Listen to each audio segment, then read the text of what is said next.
Hello students, कैसे हैं आप सभी लोग। मैं हूं जयदीप आमेटा और आज फिर बात करते हैं यूनिट्स एंड डायमेंशंस के बारे में।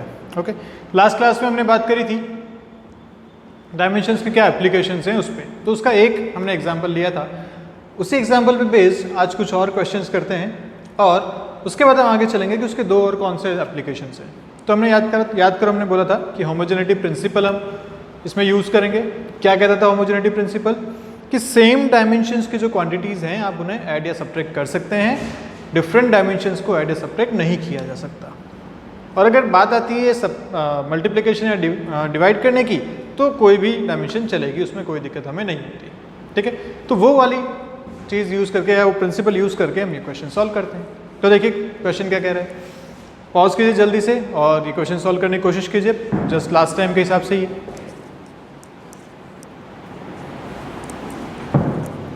चलिए कर लिया, देखो अब जल्दी से। फर्स्ट क्वेश्चन जो कह रहा है, क्या कह रहा है कि एक इक्वेशन दी है x equal to A plus B T plus C T square. बोला आपको कि यहाँ x क्या है डिस्प्लेसमेंट, t क्या है टाइम, और ए बी सी जो है वो कांस्टेंट है जिनके लिए आपको डायमेंशन और उनकी यूनिट फाइंड करनी है। चलिए देखते हैं। हमने क्या बोला था कि सेम डायमेंशंस की क्वांटिटी ऐड की जा सकती हैं और वो इक्वल भी होती हैं, जो सामने लिखा हुआ है उसके। मतलब यहाँ हम कह सकते हैं कि डायमेंशन ऑफ x जो है वो dimension of a, dimension of B T and dimension of C T square के इक्वल होना चाहिए, तभी तो ये सारी चीज़ें ऐड की हुई है, सबकी डायमेंशन सेम होनी चाहिए। x क्या है displacement, displacement is the length, length की डायमेंशन होती है l। ओके, तो ये आ गया आपके पास a इक्वल टू b अपने को नहीं पता लेकिन t दे रखा है टाइम, c अपने को नहीं पता लेकिन t square will be t2। Clear है बात यहाँ तक। अब इक्वेशंस बना लीजिए, एक ये बन जाएगी, दूसरी ये बन जाएगी और तीसरी इक्वेशन ये बन जाएगी। तो a इक्वल टू एल मिल गया, कोई खास बात नहीं। b equal to second equation से देखें तो l और t नीचे आएगा तो एल टी माइनस वन बनेगा, और इसी c की अगर बात करें तो बनेगा एल टी माइनस टू। तो ये तो आपको मिल गई तीनों की डायमेंशंस a b और c की। अब क्या बात करनी थी अपने को, पूछा है यूनिट्स भी, तो यूनिट लिख लेते हैं, ऐसा यूनिट्स लिख लेते हैं। लेंथ की अगर बात आएगी तो ऐसा यूनिट में क्या आता है मीटर, और टाइम में क्या आता है सेकंड। यहाँ सिर्फ लेंथ है तो इसकी यूनिट हो जाएगी मीटर, m से दिखाते हैं उसको। यहाँ क्या है, एक लेंथ और डिवाइड में है टाइम, तो मीटर पर सेकेंड। यहाँ क्या है, एक लेंथ और डिवाइड में टाइम का स्क्वायर, मतलब मीटर पर सेकेंड स्क्वायर। ध्यान से देखो तो ये डिस्प्लेसमेंट की बन रही है, this is speed, this is acceleration. Clear है बात सारी। तो हाँ, आसानी से किया जा सकता है क्वेश्चन। ऐसे देखो नेक्स्ट क्वेश्चन क्या कह रहे हैं। नेक्स्ट में आपको बोला है कि P प्रेशर है और V वॉल्यूम, इक्वेशन आपको दे रखी है। तो A और B जो दो कांस्टेंट हैं उनकी आपको डायमेंशन पूछी गई है। अब इसमें R और T के बारे में कुछ बताया नहीं है, तो ठीक है, अपने को नहीं पता, कोई बात नहीं, चलेगा। हमारा काम तो इसी से हो जाएगा। कैसे, सोचो कैसे।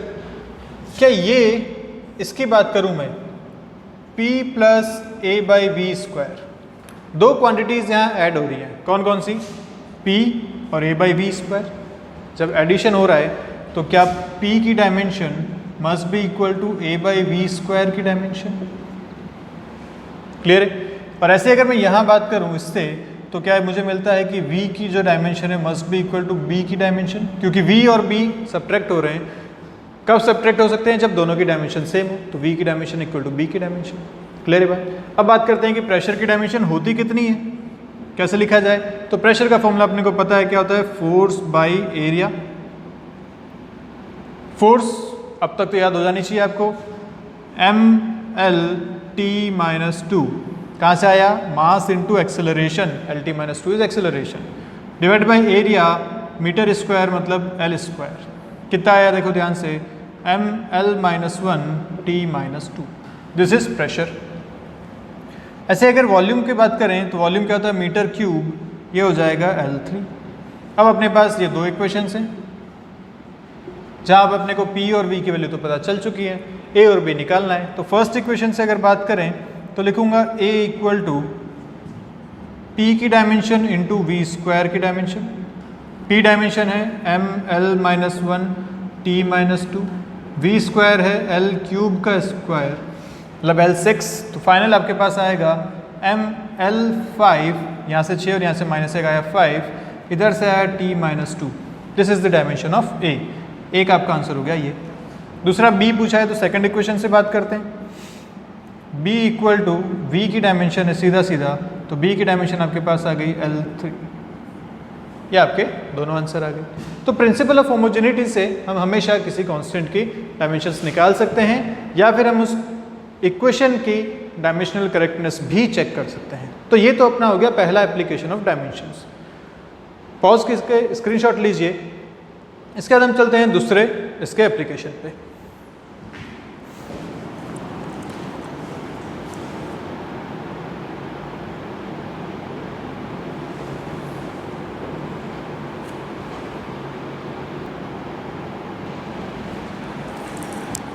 ओके, सो अपना जो सेकंड इसका एप्लीकेशन है वो क्या कहता है? ये एप्लीकेशन बात करता है कि deduce the relation between physical quantities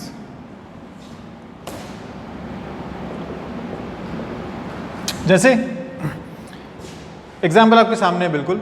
मैं एक एक्सपेरिमेंट कर रहा हूँ, कोई एक नई क्वांटिटी मुझे पता करनी है, नई फिजिकल क्वांटिटी के बारे में बात कर रहा हूँ, ठीक है। तो लेट्स से यहाँ पे जैसे टाइम पीरियड कि एक ऑसिलेशन की अगर बात करूँ तो एक पेंडुलम है ऐसा, नीचे एक मास लटका हुआ है। यहाँ पे पेंडुलम देखा है, स्ट्रिंग से एक मास लटका हुआ होता है। इस पेंडुलम को अगर मैं यहाँ से रिलीज करूँ तो ये ऐसा ऑसिलेट करेगा लगातार। अब आपसे ये पूछा गया कि इसका टाइम पीरियड कैसे बताएं। अब जब एक्सपेरिमेंट करते हैं नए, तो हमें नहीं पता होता ना कि इसका रिलेशन कैसे बनाएं। तो हम तो एक्सपेरिमेंट करते हैं, कुछ वैल्यूज़ निकालते हैं और देखते हैं कि ये जो वैल्यू है किस किस बातों पे डिपेंड कर रही होगी। तो मैं ये बातें पता चल गई कि जो टाइम पीरियड की वैल्यू है वो इस मास पे डिपेंड कर रही है, कितनी लेंथ पे है इस पे डिपेंड कर रहा है, और यहाँ एक्सेलरेशन ड्यू टू ग्रेविटी मतलब जी कितना है उस पर डिपेंड कर रहा है। अब उसका फॉर्मूला अगर मुझे डिराइव करना है, कैसे एक फॉर्मूला, मैं एक मैथमेटिकल फॉर्मूला बनाऊँ जिसमें वैल्यूज़ रखूँ तो मुझे टाइम पीरियड का आंसर मिल जाए, तो यहाँ पे डायमेंशन एनालिसिस बहुत ही ज़्यादा काम का है। तो देखो अपन कैसे एक फॉर्मूला डिराइव कर सकते हैं इससे। क्वेश्चन आपको क्लियर है? टाइम पीरियड एक फिजिकल क्वांटिटी हो गई, depends upon the mass M दे रखा है दूसरी physical quantity, length, acceleration due to gravity, ये आपके पास 4 फिजिकल क्वांटिटीज हैं। आपको पूछा किसके लिए है? Expression for the oscillation period, मतलब टाइम पीरियड के बारे में आपसे पूछा गया। तो यहाँ करने का तरीका क्या होता है? मैं मानता हूँ कि टाइम पीरियड जो है वो प्रोपोर्शनल है फर्स्ट इज मास की पावर ए। अब मैं कोई पावर्स मान लेता हूँ इसमें। पावर मानने से क्या होता है कि अगर पावर 1 आ गया मतलब m के प्रोपोर्शनल है, -1 आ गया मतलब 1/m के प्रोपोर्शनल है, स्क्वायर आया तो पावर 2 के प्रोपोर्शनल, कोई भी पावर हाफ आया तो √m के प्रोपोर्शनल। मतलब पावर से हम कोई भी एक जनरल फॉर्मूला बना सकते हैं। तो इसलिए मैंने मान लिया m की पावर a। या बोल सकते हैं लेंथ है तो l की पावर b, या थर्ड इज g की पावर c। इन तीनों पे कैसे डिपेंड करता है वो अपने a, b, c और निकाल के पता चल जाएगा। अगर ये a और b और c की वैल्यू मिल गई तो अपने को पावर्स मिल जाएंगी, पावर्स मिल जाएंगे तो फॉर्मूला मिल जाएगा। तो अब कैसे निकालें? तो मैंने लिखा t equal to some constant k into m की पावर a, l की पावर b एंड g की पावर c। ऐसा कुछ फॉर्मूला बनेगा। कांस्टेंट k जो है ये एक डायमेंशन लेस कांस्टेंट है। याद है डायमेंशन लेस क्या होता था? जिसकी कोई डायमेंशन नहीं होती, ऐसा एक कांस्टेंट है। तो जब डायमेंशन की बात करेंगे तो उसको भूल सकते हैं। तो बात करते हैं डायमेंशन t की। तो जो डायमेंशन लेफ्ट हैंड साइड पे है वही डायमेंशन राइट हैंड साइड पे भी होनी चाहिए, तभी तो चीज़ें इक्वल होंगी, फॉर्मूला बन पाएगा। तो यहाँ लिखते हैं कि m की डायमेंशन की पावर a, l की पावर b और g की पावर c, ये चीज़ें सेम होनी चाहिए। क्लियर है बात? अब देखिए कैसे करें। m की डायमेंशन अपने को पता है क्या होती है, m, तो इधर लिखा है m0 l0 t1, ये t की डायमेंशन है। इधर लिखेंगे तो लिखेंगे m की पावर a, l की पावर b और g is acceleration due to gravity. किसी का भी एक्सेलरेशन हो है तो एक्सेलरेशन ना, एक्सेलरेशन का कितना होता है LT-2 पावर c। अब अपने को क्या करना है कि ABC की वैल्यू चाहिए। ABC की वैल्यू कैसे मिलेगी? अगर मैं दोनों तरफ पावर को कंपेयर करूं लेफ्ट हैंड साइड पे और राइट हैंड साइड पे, तो मुझे ABC की वैल्यू मिल सकती है, क्योंकि दोनों चीज़ें सेम है, मतलब पावर भी सेम होनी चाहिए दोनों तरफ। तो यहाँ देखो m पावर 0 है, l पावर 0 है, t पावर 1 है। इधर देखें तो m पावर a है, a की जगह m है तीनों मिला के। ओके, l की पावर देखें तो b आ रही है यहाँ से और c आ रही है यहाँ से, तो b प्लस c यहाँ l की पावर है। देखो यहाँ b है और यहाँ पे c है, और t की पावर देखो तो -2c है, बस एक ही जगह पे है। अब पावर कंपेयर करते हैं, तो m की पावर अगर करूँ मैं कंपेयर तो यहाँ है 0, यहाँ है a, मतलब a इक्वल टू 0 होना चाहिए। कैसे मिला? m की पावर्स को सेम किया। दूसरा करता हूँ l की पावर्स को सेम, तो l की पावर यहाँ कितनी है 0, यहाँ कितनी है b प्लस c, मतलब b plus c should be equal to 0। तीसरी पावर अगर कंपेयर करें t की, तो t है यहाँ 1, यहाँ है -2c, तो 1 इक्वल टू -2c होना चाहिए। अब देखो तीन इक्वेशन है, तीन अननोन है। a तो आपको डायरेक्ट मिल चुका है, a इक्वल टू 0। यहाँ से आपको c मिल गया कितना, -½ ये भी मिल गया, और इसको अगर मैं यहाँ रख दूँ तो b भी मिल जाएगा +½ तो आपके पास a b c तीनों की वैल्यूज़ मिल गई। अगर a b c तीनों वैल्यू मिल चुकी हैं, अब तो आपके पास बहुत आसान काम है, सीधा अपन रखते हैं जहाँ पे अपने रिलेशन बनाया था। तो ये रिलेशन अपन देखते हैं, तो टाइम के लिए क्या लिखूँगा, k टाइम्स m की power 0, a is 0, okay, b की पावर l की पावर b कितना है आपके पास, ½ और g की पावर c, तो g की पावर c इज़ -½ ये आपके पास फाइनल एक्सप्रेशन बना। किसी की पावर 0 मतलब होता है वो ख़त्म हो गया वहाँ से, l की पावर ½ तो ये आएगा √l, और g की पावर -½ मतलब रूट में डिवाइड में बाय g। तो ये आपके पास फाइनल एक्सप्रेशन बना टाइम पीरियड का k टाइम्स √l/g, ओके। और यहाँ पे ये जो k कांस्टेंट है, ये k निकाला जाता है एक्सपेरिमेंटली। हमने बहुत सारे एक्सपेरिमेंट किए, फिर इस फॉर्मूला में वैल्यूज़ रखी, तो अपने को फाइनली k की वैल्यू मिली। हमने पहले देखा कि एक पेंडुलम लिया इतनी लेंथ का और g इतना है अपने को पता है, हमने उसको मोशन दिया, अब उसका टाइम पीरियड नोट किया घड़ी से, टाइम पीरियड की वैल्यू यहाँ रखी, l यहाँ रखा, g यहाँ रखा, k की वैल्यू मिल गई। ऐसे बहुत सारे एक्सपेरिमेंट किए, k को हमने प्रूफ किया। तो k की वैल्यू जब फाइनली एक्सपेरिमेंट से देखी गई तो आती है 2π, तो जो फाइनल फॉर्मूला बनता है 2π√l/g। ये मैं आपको इसलिए बता रहा हूँ क्योंकि आगे अपन चल के इस फॉर्मूला को पढ़ेंगे, जब SHM की और बात करेंगे तो ये फॉर्मूला काम आएगा, इसलिए मैंने आपको यहाँ बता रहा हूँ 2π√l/g। बट फिलहाल आपके लिए यहाँ तक बात इंपॉर्टेंट है कि कैसे इसको प्रूव करना है, कैसे रिलेशन आपको निकालना है, ठीक है। अब ये सेकंड इक्वेशन है, सेकंड क्वेश्चन है, आप पॉज करिए एक बार, ट्राई कीजिए इसको। कुछ चीज़ें मैं बता देता हूँ यहाँ पे। जैसे वेवलेंथ जो होती है, wavelength is a length, clear. Density क्या होता है, मास बाई वॉल्यूम, वो डेंसिटी होती है। एक्सेलरेशन तो है ही, तीनों चीज़ें पता है। इनके लिए आपको पहले लिखनी पड़ेंगी इनकी डायमेंशंस, देन सेम फॉर्मूला, फिर ट्राई करो, ABC के वैल्यूज़ निकालो और आंसर बताओ। एक बार पॉज करो और आंसर चेक करो।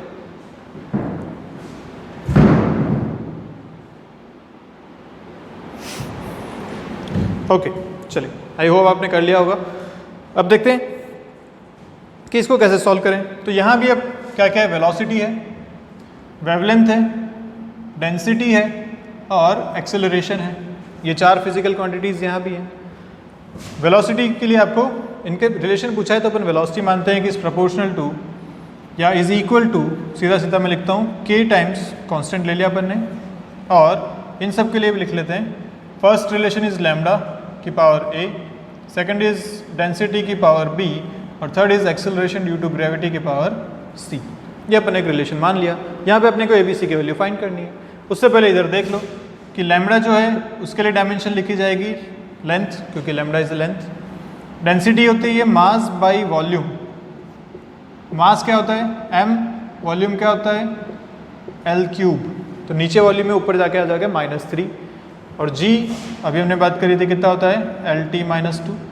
किससे इक्वल करना है, वेलोसिटी से। वेलोसिटी होता है LT-1। सारी डायमेंशंस अपने को पता है, रखते हैं यहाँ पे। तो इधर आएगा LT-1। डायमेंशन में k की तो ज़रूरत नहीं क्योंकि डायमेंशन लेस कांस्टेंट है। लैम्डा की जगह रख दिया l की पावर a, रो की जगह रखा अपन ने ML-3 की पावर b, g की जगह रखा LT-2 की पावर c, ठीक है। फिर से क्या करना है अपने को, दोनों तरफ पावर को कंपेयर करना है। तो इधर है m power 0, l power 1, t power -1, ठीक है। उधर लिखा राइट साइड में, तो देखो m मिल रहा है आपको खाली यहाँ से, m की पावर है b, m की पावर कितनी है b। ओके, l देखते हैं। l आपको मिल रहा है एक तो यहाँ से पावर a, यहाँ से मिल रहा है -3b और यहाँ से मिल रहा है c, सब जगह l है, तो a -3b + c, ये आपका हो गया l। t देखते हैं, यहाँ t नहीं है, यहाँ t नहीं है, सिर्फ यहाँ पे है -2c। ओके, कंपेयर करते हैं, तो m को कंपेयर करूँ तो यहाँ 0 यहाँ b, मतलब b इक्वल टू कितना मिल गया 0। ओके, l को कंपेयर करें तो l यहाँ है 1, यहाँ कितना है ये a -3b + c = 1, दूसरी इक्वेशन। t को कंपेयर करें तो इधर है -2c, इधर है -1, तो -2c = -1, दिस इज तीसरी इक्वेशन। तीन इक्वेशन, तीन अननोन, सॉल्व किए जा सकते हैं। b तो मिल ही चुका है, c यहाँ से मिल जाएगा, c = ½ ठीक है, ये मिल गया c = ½। b और c की वैल्यू उसमें रख दें, a मिल जाएगा, तो b यहाँ रखा तो हो गया 0, a = आया -c, मतलब -½ तीनों वैल्यूज आपको मिल चुकी हैं।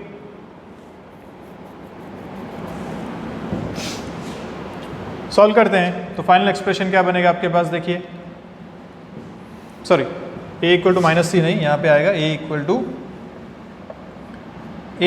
c = 1, क्योंकि b 0 है तो a + c = 1 है, c इज ½ तो a इज अगेन ½ ये आपके पास तीनों आंसर्स आ गए, तीनों वैल्यूज आ गई।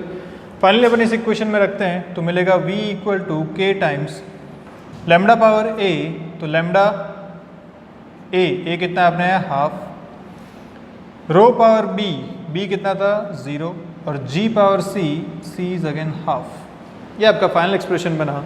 रो हट गया, फाइनल जो आपका बनेगा k टाइम्स √λ × g, पावर ½ मतलब रूट। क्लियर है? तो इस तरीके से आप ये क्वेश्चन सॉल्व कर सकते हैं, या किसी भी गिवन क्वांटिटीज़ के बीच में रिलेशन निकाल सकते हैं, फॉर्मूला एक इसको डिराइव कर सकते हैं। ठीक है, हम चलते हैं अब इसके बाद तीसरे इसके एप्लीकेशन पे, जिस पे फिर से क्वेश्चंस बनते हैं, देखते हैं कि वो क्या कहता है। आप इसका स्क्रीनशॉट ले लीजिए तब तक।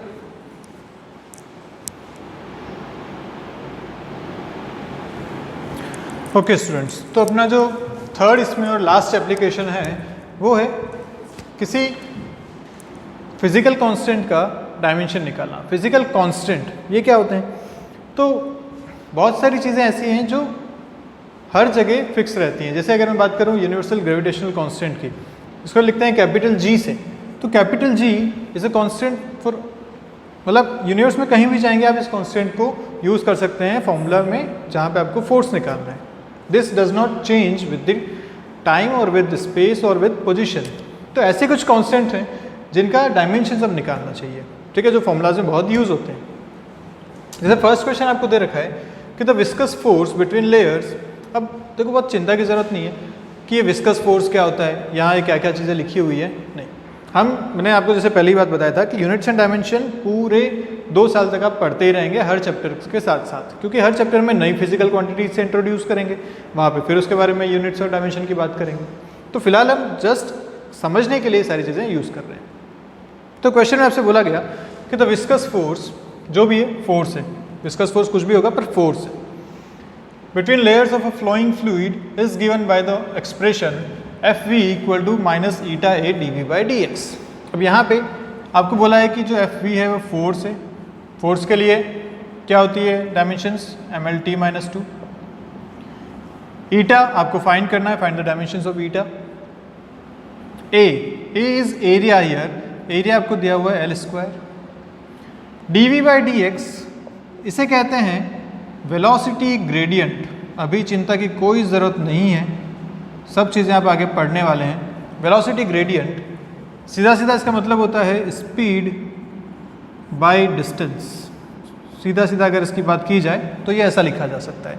तो स्पीड बाय डिस्टेंस, इसके लिए डायमेंशन क्या हो जाएगी, speed is lt-1, distance is l, finally आया है t-1। क्लियर है बात? Okay, this is velocity gradient, इसकी अपने को डायमेंशन मिल गई। अपने को पूछा है ईटा की डायमेंशन, तो मैं क्या कर सकता हूँ भाई, जो लेफ्ट साइड में डायमेंशन है वही डायमेंशन राइट साइड की भी होनी चाहिए, और अगर ऐसा है तो यहाँ से मुझे ईटा की डायमेंशन मिल जाएंगी। तो देखो क्या करें, वही principle of homogeneity, LHS = RHS dimensions की टर्म में। तो यहाँ लिखूंगा तो लिखूंगा mlt-2 फॉर द फोर्स, ईटा मुझे फाइंड करना है, एरिया के लिए L2 है और dv/dx के लिए क्या है t-1। देखो यहाँ से बड़ी आसानी से अपने फाइंड कर सकते हैं। ईटा के लिए क्या हो जाएगा, तो mlt-2 डिवाइडेड बाय L² और t-1। इधर से इन चीज़ों को यहाँ नीचे भेज दिया। फाइनली मिला ईटा इक्वल टू m ऊपर बचेगा, L-1 हो जाएगा और t-1 बचेगा। This is the dimensions for eta. Eta को विस्कस कोफिशिएंट भी कहते हैं, कोफिशिएंट ऑफ विस्कोसिटी भी कहते हैं। आगे बात करेंगे जब फ्लूइड के बारे में बात करेंगे, बट फिलहाल ये है ईटा की डायमेंशंस ml-1 t-1। क्लियर है कैसे करना है। सेकंड क्वेश्चन आप करेंगे, मैं आपको इसमें फॉर्मूला लिख के देता हूँ। Dimension of universal gravitational constant, तो यहाँ फॉर्मूला होता है F equal to G m1 m2 by r², where F क्या है फोर्स, m1 और m2 जो हैं दोनों मासेज हैं और r जो है वो लेंथ है। इसमें आपको G का डायमेंशन फाइंड करना है, तो पॉज करो, जल्दी से इसका डायमेंशन बताओ क्या आएगा।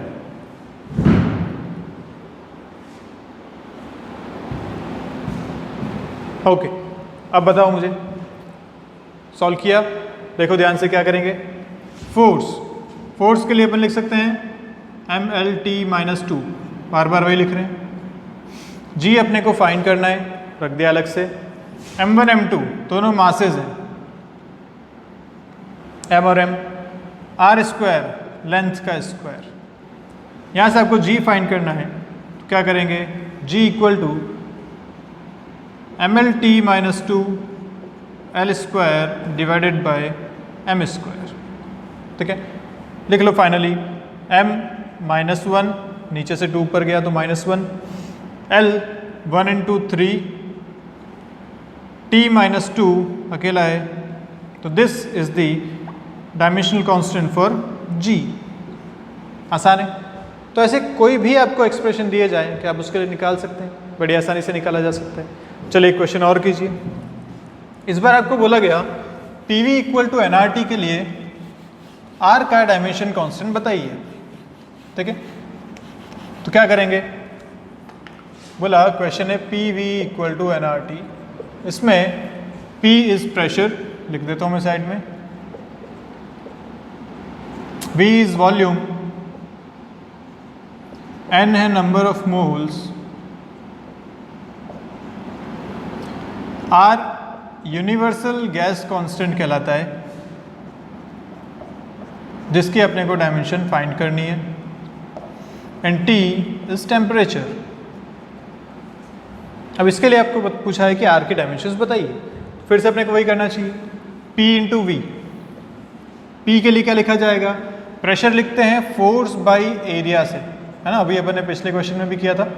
फोर्स बाई एरिया, फोर्स होता है mlt-2, एरिया होता है L2, फाइनल आंसर आएगा ml-1 t-2। तो प्रेशर के लिए हम लिख सकते हैं यहाँ पे, इधर लिख लेता हूँ, ml-1 t-2 हो गया प्रेशर।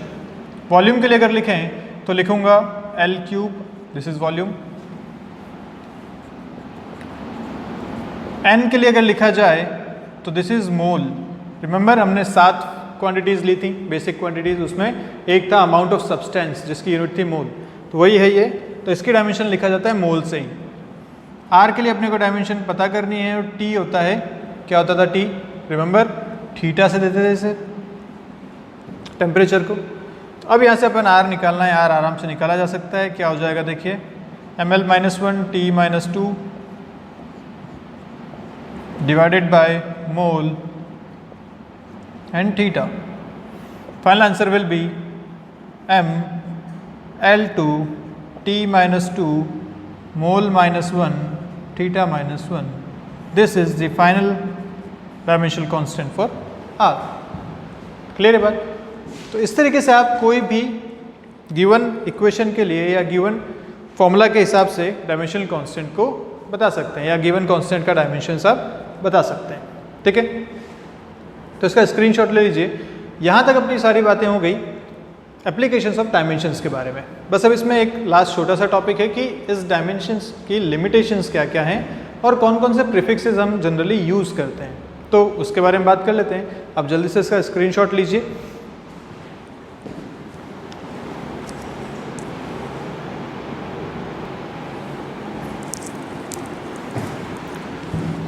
चलिए इस चैप्टर के अपन लास्ट में बात करते हैं कि इस डायमेंशनल जो हमने एनालिसिस किया इसके लिमिटेशंस क्या क्या हैं। तो देखो सबसे पहली लिमिटेशन तो ये है कि जो डायमेंशन होती है ना वो न्यूमेरिकल नंबर पे डिपेंड नहीं करती। जैसे अगर मैं दो इक्वेशन लिखता हूँ आपके पास v equal to U plus 80 या लिखूँ v equal to U plus 280। अब अपने को पता है कि ये सही है ये गलत है, लेकिन क्या डायमेंशन से आप ये बता सकते हैं? नहीं, क्योंकि आप इसकी डायमेंशन भी LT-1 लिखेंगे, यहाँ भी आएगा LT-1। भाई 1 और 2 की तो कोई डायमेंशन होती नहीं है। तो डायमेंशन एनालिसिस से आप न्यूमेरिकली उसको सही नहीं कह सकते, है ना, कि फॉर्मूला ये न्यूमेरिकली भी सही है ऐसा हम नहीं कह सकते। तो एक तो ये इसकी लिमिटेशन। दूसरी इसकी लिमिटेशन क्या है कि अगर कोई कांस्टेंट है, जैसे हमने फॉर्मूला लिखा था, एक डिराइव किया था टाइम पीरियड का k √L/g, ठीक है। तो मैंने बताया कि इस k को आपको एक्सपेरिमेंट से निकालना पड़ा था t इक्वल टू 2π √L/g से, कि भाई k की वैल्यू कितनी आई थी 2π एक्सपेरिमेंट से। तो ऐसे जो डायमेंशन, ऐसे जो कांस्टेंट हैं जिनकी कोई डायमेंशन नहीं है, k is a dimensionless constant, उनको हम इससे नहीं डिराइव कर सकते, उसकी वैल्यू हम इससे फाइंड नहीं कर पाते, ठीक है। तो ये इसका ड्रॉबैक है, इसके लिए हम एक्सपेरिमेंट करने पड़ते हैं, सारा का सारा हम इसी से नहीं कर पाते, ठीक है। तीसरा जो इसका ड्रॉबैक है वो क्या कहता है कि हमने जब रिलेशन निकाले तो हमने रिलेशन क्या माने, जैसे टाइम को हमने रिलेशन निकाल रहे थे तो हमने प्रोपोर्शनल माना L की पावर a या M की पावर a L की पावर b और G की पावर c से। तो ध्यान से देखो तो हमने ये सबको प्रोडक्ट में लिया था ना, सबको मल्टीप्लिकेशन में लिया था। तो डायमेंशन एनालिसिस से जब हमें फॉर्मूला निकालना है तो हम सिर्फ इसी टाइप का ही सॉल्यूशन कर सकते हैं, इसी टाइप का एनालिसिस कर सकते हैं। मान लो कहीं sine theta, cos theta, trigonometric function, logarithmic functions या प्लस माइनस कहीं आया तो वो चीज़ें हम डायमेंशन एनालिसिस से नहीं कर पाते, वो फॉर्मूला हम यहाँ से डिराइव नहीं कर पाते। तो ये कुछ कुछ इसके लिमिटेशंस हैं जो डायमेंशन एनालिसिस को एकदम वर्सेटाइल नहीं बना पाता, ठीक है। बस ध्यान में रखने वाली बातें छोटी छोटी सी, कुछ ऐसी बातें कि जब हम यूज़ करते हैं यूनिट्स, तो मैंने बोला मीटर, तो मैं कभी कभी बोलता हूँ ना किलोमीटर, मिलीमीटर, सेंटीमीटर्स। तो what are these, kilo, centimetre, ये सब क्या क्या है? इसे कहते हैं प्रीफिक्सेस। प्रीफिक्स मतलब जो यूनिट से पहले लगता है उसे बोलेंगे प्रीफिक्स। तो इनकी कुछ वैल्यूज़ हैं पर्टिकुलर। तो क्या क्या वैल्यूज़ हैं? तो बड़े से छोटे तक लेके, जैसे अगर मैं बात करता हूँ सेंटी, तो तुम सबको पता है कि सेंटीमीटर मतलब 10⁻² मीटर्स, है ना। जैसे मैं बोलूँ अगर सेंटी, तो उसके लिए लिखा जाएगा 10⁻²। या अगर मैं बोलूँ किलो, तो क्या बोलूँगा 10⁻3, क्योंकि 1000 मीटर्स होते हैं, है ना। मैं रिलेट कर रहा हूँ जस्ट। किलोग्राम्स भी बोल सकते हो आप, 1000 ग्राम्स। किलो बाइट भी बोल सकते हो, 1000 बाइट्स। गीगाबाइट, तुमने बोला मेमोरी कार्ड मेरा 1 GB है, मेरे फ़ोन में 1 GB स्पेस है, तो 1 GB मतलब क्या, गीगाबाइट। गीगा मतलब क्या होता है, 10⁻9 इस गीगा। ऐसे मेगाबाइट, MB तुम कहते हो, MB क्या होता है, मेगाबाइट। मेगा मतलब 10⁻6, KB इस किलो। तो ये सारे प्रीफिक्सेस हैं। तो इसकी एक लिस्ट है, जस्ट अपन जल्दी से इसकी लिस्ट बना लेते हैं। एक बहुत छोटी सी लिस्ट है, कहीं अगर आता है तो आपको ध्यान होना चाहिए। तो जैसे अगर लिखा है टेरा, तो आप कहते हो कि मेरे हार्ड डिस्क 1 TB की है, तो टेराबाइट, टेरा मतलब 10⁻12, और इसको लिखते हैं T से, कैपिटल T से। उसके बाद आता है गीगा, 10⁻9 लिखा जाता है कैपिटल G से। मेगा 10⁻6 कैपिटल M से। किलो 10⁻3 स्मॉल k से। हेक्टो दिस इज 10⁻2, 100 के लिए लिखते हैं इसको स्मॉल h से। ऐसे आता है डेका, डेका आता है इस 10⁻1, 10 के लिए आप लिखते हैं डेका विच इज DA। तो कहीं डेका मीटर लिखा है मतलब 10 मीटर्स लिखा हुआ है। अब इसका उल्टा चलते हैं माइनस पावर में, तो डेसी, यानी से शुरू करते हैं यहाँ से। तो डेसी क्या होता है, 10⁻−1, इसको लिखा जाता है स्मॉल d से। तो डेसीमीटर मतलब 10⁻−1 मीटर्स। इससे ऊपर चलें तो आएगा सेंटी, 100 को रिलेट करता हुआ, तो 10⁻−2, इसको लिखा जाता है C से। इससे ऊपर चलें तो आता है मिली, 10⁻3 स्मॉल m से लिखा जाता है।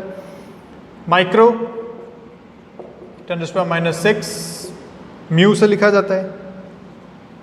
इससे ऊपर अगर चलेंगे तो आता है नैनो 10⁻⁹ से लिखते हैं स्मॉल n से। इससे ऊपर चलें तो आता है पिको, स्मॉल p से लिखा जाता है, या 10⁻12 है और स्मॉल p से लिखा जाता है। और एक और आता है फेम्टो, दिस इज 10⁻15 दिया जाता है स्मॉल f से। ठीक है, तो ये कुछ प्रीफिक्सेस हैं, इसका स्क्रीनशॉट आप ले लीजिए। ये आपको न्यूमेरिकल सॉल्व करने में मदद करेगा। कहीं आपको अगर हेक्टोमीटर या मान लीजिए फेम्टोमीटर वगैरह कुछ दे रखा है ऐसा, तो आप इस तरह से समझ सकते हैं कि इसका न्यूमेरिकल वैल्यू कितनी होगी। ठीक है, तो चलिए यूनिट्स एंड डायमेंशन अपन यहाँ खत्म करते हैं। मिलते हैं अगले वीडियो में अगले चैप्टर के साथ। अभी के लिए बाय बाय।